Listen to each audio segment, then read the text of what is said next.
بسم اللہ الرحمن الرحیم۔ جماعت سوم کے عزیز طلباء و طالبات، السلام علیکم۔ امید ہے آپ خیریت سے ہوں گے۔ ہم نے جو سبق حضرت ابراہیم علیہ السلام پڑھا تھا، آج ہم اس کی عملی مشق کر رہے ہیں۔ تو اس کا پہلا جو حصہ ہے اس میں 6 سوالات ہیں، خالی جگہ پر کرنی ہے۔ پہلا سوال ہے، حضرت ابراہیم علیہ السلام عراق کے شہر اور میں پیدا ہوئے۔ دوسرا سوال، حضرت ابراہیم علیہ السلام نے دعوت حق کا آغاز اپنے گھر سے کیا۔ تیسرا سوال ہے، حضرت ابراہیم علیہ السلام کے والد کا نام آزر تھا۔ سوال نمبر 4 ہے، حضرت ابراہیم علیہ السلام اپنے بیٹے کو ذبح کرنے کے لیے منا لے گئے۔ سوال نمبر 5، ہم جانور عید الاضحیٰ پر قربان کرتے ہیں۔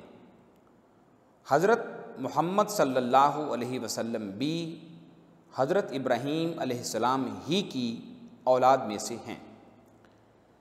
اس کے بعد اس کا دوسرا حصہ سوالات کے جوابات لکھنے ہیں۔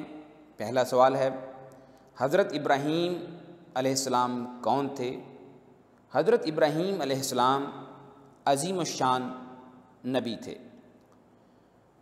سوال نمبر 2، حضرت ابراہیم علیہ السلام نے اپنی قوم کو دین کی دعوت دی تو انہوں نے کیا کہا؟ آپ کی قوم نے کہا کہ ہم اس جھگڑے میں نہیں پڑنا چاہتے، ہم تو یہ جانتے ہیں کہ ہمارے باپ دادا یہی کام کرتے تھے۔ سوال نمبر 3، حضرت ابراہیم علیہ السلام کو آگ میں کیوں ڈالا گیا؟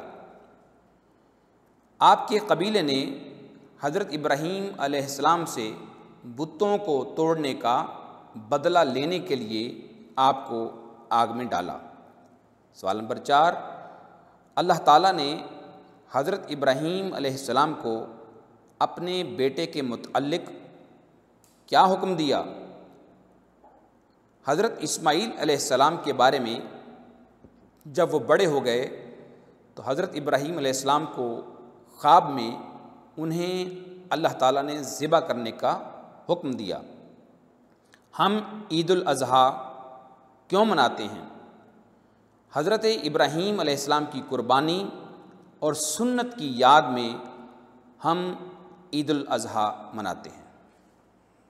پیارے بچوں، گھر کا کام جو ہم نے آج یہ سرگرمیاں کی ہیں، ان کو آپ نے اپنی نوٹ بک کے اندر تمام سوالوں کے جوابات کو تحریر کرنا ہے اور بلند خوانی کرنی ہے، اور مشکل الفاظ کے معنی جو آپ نے اپنی نوٹ بک میں لکھے ہیں ان کو یاد کرنا ہے۔